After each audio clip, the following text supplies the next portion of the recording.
জান্নাতে স্পেশাল কিছু কক্ষ আছে, স্পেশাল কিছু গুরফা থাকে না, কিছু স্পেশাল ঘরবাড়ি, স্পেশাল কিছু গুরফা বা কক্ষ আছে। এগুলো সেই সব মানুষদের জন্যে যারা নম্রভাবে মানুষের সাথে কথা বলে, যারা মানুষকে বেশি বেশি খাওয়ায়। এই যে সামনে রমজান আসছে, বেশি থেকে বেশি ইফতার করাবেন, পারবেন না? যারা খাবারের দোকান দিয়েছেন, বেশি বেশি মানুষকে ফ্রি খাবার খাওয়াবেন, দেখবেন ইনশাল্লাহ আপনার রুজিতে বরকত হবে।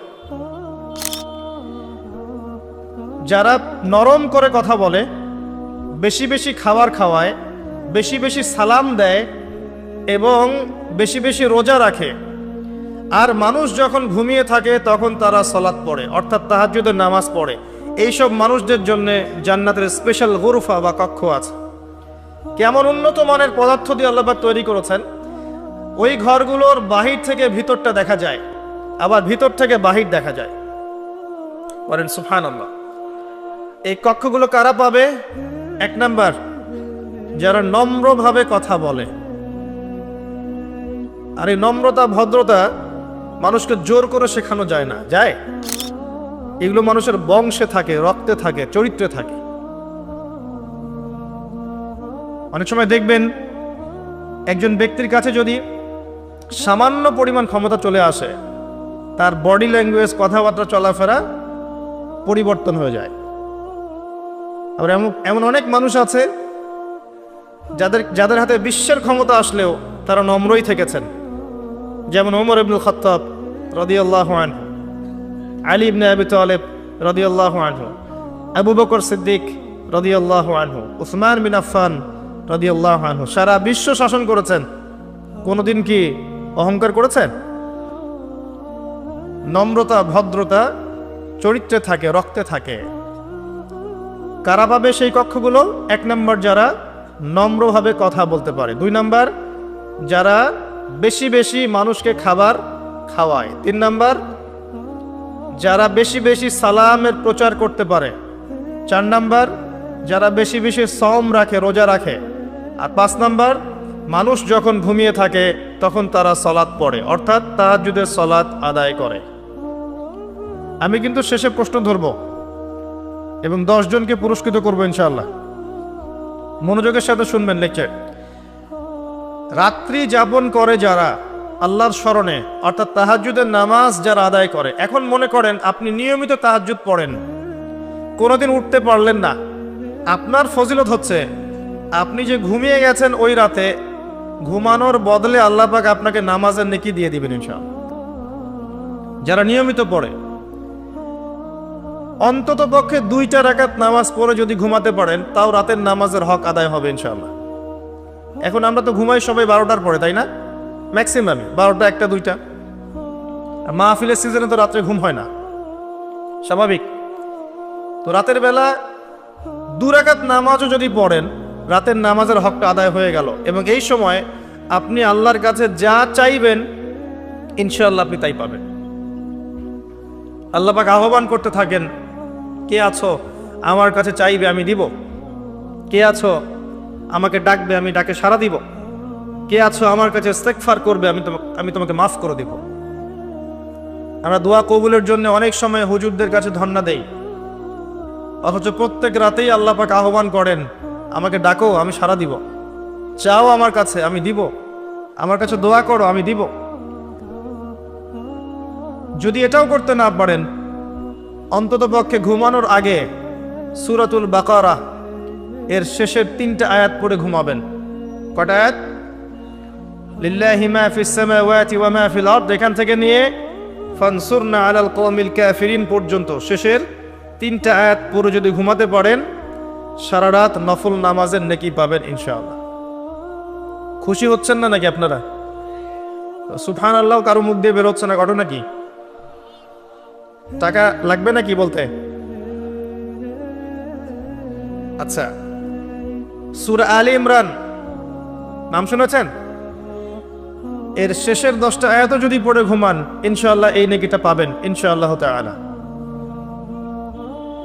এছাড়াও রাত্রেবেলা পড়তে পারেন সূরা কাফিরুন, সূরা ফালাক, সূরা নাস, সূরা ইখলাস 3 বার করে, আয়াতুল কুরসি আরও যদি সম্ভব হয় সূরাতুল মুলক। সূরা মুলক আপনাকে কবরের আযাব থেকে বাঁচাবে ইনশাআল্লাহ তাআলা। রহমানের বান্দাদের দ্বিতীয় বৈশিষ্ট্য হচ্ছে তারা রাত্রি জাগরণ করে, আল্লাহর স্মরণে দাঁড়ায় এবং সিজদা করে। আর সিজদায় বেশি বেশি দোয়া করবেন, নামাজের সিজদায় বেশি থেকে বেশি দোয়া করবেন, কারণ আল্লাহর রাসূল সাল্লাল্লাহু আলাইহি ওয়াসাল্লাম বলেছেন যে বান্দা সিজদায় আল্লাহর যত কাছে থাকে অন্য কোনো সময় সে এত কাছে থাকতে পারবে না। অতএব তোমরা এই সময় বেশি বেশি দোয়া করো, যা চাইবেন তাই পাবেন ইনশাআল্লাহ। সিজদারত অবস্থায় কি দোয়া করবেন? কোরআন এবং সুন্নাহ থেকে যতগুলো দোয়া আছে আপনি করতে পারবেন ইনশাআল্লাহ। সবচেয়ে সহজ বুদ্ধি বলছি, হিসনুল মুসলিম একটা বই আছে, কি নাম বলেন? হিসনুল মুসলিম বইটা অ্যাপসও পাওয়া যায়, গুগল প্লে স্টোরে অ্যাপস আছে। অ্যাপস তো বোঝেন? অ্যাপস বোঝেন এই যুগে মানুষ আছে নাকি? ওখানেও আছে হিসনুল মুসলিম বইটা, কিনেন অথবা ডাউনলোড করে নেন, দেখবেন সেখানে সমস্ত দোয়াগুলো দেয়া আছে। কোন কোন দোয়া আপনার প্রয়োজন সব দেয়া আছে, নিজের জন্যে, পরিবারের জন্যে, সমাজের জন্যে, রাষ্ট্রের জন্যে, শত্রুর সাথে, মিত্রর সাথে, সব দোয়া আপনি সেখানে পাবেন ইনশাআল্লাহ তাআলা। দোয়াগুলো করা যাবে ইনশাআল্লাহ। আর কিছু আমল নিয়মিত করবেন, মাহফিলে ওয়াদা করে যান। একটা হচ্ছে ডেইলি 100 বার সুবহানাল্লাহ বলবেন, পারা যাবে ইনশাআল্লাহ। প্রত্যেকদিন 100 বার বলবেন আস্তাগফিরুল্লাহ ওয়া আতুবু ইলাইহি, পারা যাবে? বলার চেষ্টা করবেন 100 বার সুবহানাল্লাহি ওয়া বিহামদিহি সুবহানাল্লাহিল আযীম, পারা যাবে? যদি বলেন সুবহানাল্লাহিল আযীম ওয়া বিহামদিহি, একবার বললে আপনার জন্য জান্নাতে খেজুর গাছ নির্মাণ করা হবে। জমি আপনাকে দিয়ে দেওয়া হয়েছে, আপনি বাগান বানাতে পারবেন এখানে বসে বসে। দুনিয়াতে বসে বসে পড়বেন সুবহানাল্লাহি ওয়া বিহামদিহি সুবহানাল্লাহিল আযীম, সুবহানাল্লাহিল আযীম ওয়া বিহামদিহি, আপনার জান্নাতে গাছ রোপণ হয়ে যাবে ইনশাআল্লাহ তাআলা। প্রত্যেকদিন 10 বার, সকালে 10 বার, সন্ধ্যায় 10 বার দরুদ শরীফ পড়া যাবে। এতটুকু বলা যাবে আল্লাহুম্মা সাল্লি আলা মুহাম্মাদ ওয়া সাল্লিম, আল্লাহুম্মা সাল্লি আলা মুহাম্মাদ ওয়া সাল্লিম, এতটুকু বলা যাবে ইনশাআল্লাহ। বেশি থেকে বেশি বলতে পারবেন চলতে ফিরতে, লা হাওলা ওয়ালা কুওয়াতা ইল্লা বিল্লাহ বলা যাবে। আল্লাহর স্মরণে বলা যাবে হাসবি আল্লাহ ওয়া নি'মাল ওয়াকিল, পারা যাবে। চলতে ফিরতে পড়া যাবে আলহামদুলিল্লাহ, আল্লাহু আকবার পড়া যাবে, লা ইলাহা ইল্লাল্লাহ পড়া যাবে ইনশাআল্লাহ। আল্লাহ পাক তৌফিক দান করুন। তাহলে রহমানের বান্দার দ্বিতীয় বৈশিষ্ট্য, রাতের বেলা তারা সালাত আদায় করে এবং তারা এই দোয়াটা করে। কোন দোয়াটা? তৃতীয় আয়াতে আল্লাহ পাক বলছেন ওয়াল্লাযীনা ইয়াকুলুন, এবং যারা বলে, কি বলে? রব্বানা সরিফ আন্না আযাব জাহান্নাম ইন্না আযাবাহা কানা গরামা ইন্নাহা সাত মুস্তাকাররা ওয়া মুকামা।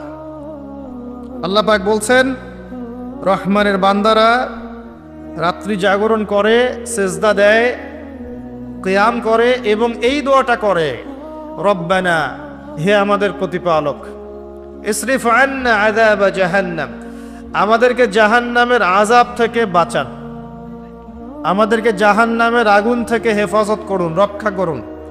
ইন্না আযাবাহা কানা গরামা, নিঃসন্দেহে জাহান্নামের শাস্তি প্রচন্ড ভয়ঙ্কর। অর্থাৎ সিজদায় তারা আল্লাহর কাছে জাহান্নামের আগুন থেকে আশ্রয় চায়। এই দোয়া না করতে পারলেও এটা তো বলতে পারেন আল্লাহুম্মা আতিনা ফিদ দুনিয়া হাসানা ওয়া ফিল আখিরাতি হাসানা ওয়া কিনা আযাবান নার, এই তো এটাও হয়ে গেল। অথবা সকালে সন্ধ্যায় 7 বার বলতে পারবেন আল্লাহুম্মা আজিরনি মিনান নার, আল্লাহুম্মা আজিরনি মিনান নার। ইনশাআল্লাহ ওই ব্যক্তি সারাদিনে মারা গেলে জাহান্নাম থেকে বেঁচে যাবে, রাতের বেলা মারা গেলে জাহান্নাম থেকে বেঁচে যাবে ইনশাআল্লাহ। সবচেয়ে সহজ এটা, আল্লাহুম্মা আজিরনি মিনান নার। অথবা এটাও বলতে পারেন রব্বানা সরিফ আন্না আযাব জাহান্নাম ইন্না আযাবাহা কানা গরামা। আসেন, জাহান্নাম নিয়ে বর্ণনা দিতে গেলে আজকে সারা রাত চলে যাবে। কয়েকটা শাস্তি বলি, কয়েকটা, যেই শাস্তিগুলো রাসূলুল্লাহ সাল্লাল্লাহু আলাইহি ওয়াসাল্লাম মেরাজের রাতে গিয়ে দেখে এসেছেন। মেরাজুন নবীর সময় চলছে না এখন। গতকালকে আমি এই বিষয়ে বিস্তারিত আলোচনা করেছি, এই জন্য আমি এখানে বিস্তারিত কথা বললাম না। শুধু এতটুকু বলছি, মেরাজের রাতে নবী সাল্লাল্লাহু আলাইহি ওয়াসাল্লাম যে শাস্তিগুলো দেখে এসেছেন তার কয়েকটা বলছি আপনাকে। জাহান্নামের শাস্তি, এটা এখন কোথায় দেয়া হচ্ছে? দেয়া হচ্ছে সিজ্জিনে। কোথায়? বারজাখের জীবনে। এই জীবনটা আপনি ব্যাখ্যা করতে পারবেন না বিজ্ঞান দিয়ে, কারণ বিজ্ঞান অতদূর পর্যন্ত দৌড়াতে পারেনি এখনো। কথা বুঝতে পারছেন? আমি তো বারবার বলি, বিজ্ঞানকে জিজ্ঞাসা করবেন রূহ বা আত্মা কাকে বলে, শেষ, ওর দৌড় শেষ। রূহ বা আত্মা কাকে বলে, এটা কি কঠিন না তরল না বায়বীয় না কি, এটা জিজ্ঞাসা করেন সায়েন্সকে, উত্তর দিতে পারবে? একজন ব্যক্তি জীবিত, একজন মৃত, কি নাই মৃত মানুষের মধ্যে? কি নাই? রূহ নাই, আত্মা নাই, এটা কেউ ব্যাখ্যা করতে পারবে? ও গবেষণাগারে প্রমাণ করতে পারবে? তাহলে যে এটাই পারে না, কমন কিছু প্রশ্নের উত্তর দিতে পারে না, কিছু সায়েন্টিফিক আর টেকনোলজিক্যাল রেভলিউশন দেখে ওর পিছনে নাচার কোনো মানে আছে? যদি বলে মোসাফা করবো না, তাহলে কি মোসাফা করবো না? ও বলছে মোসাফা করবেন না, অসুস্থ হয়ে যাবেন। প্রতিদিন 100 মানুষের সাথে মোসাফা করি, আল্লাহ পাকের রহমত অসুস্থ হয়নি। ও সত্য না আল্লাহ সত্য? আশ্চর্য বিষয়, আমরা এখন এমন একটা কনসেপ্ট লালন করি যে ও যা বলবে তাই সত্য। ও যদি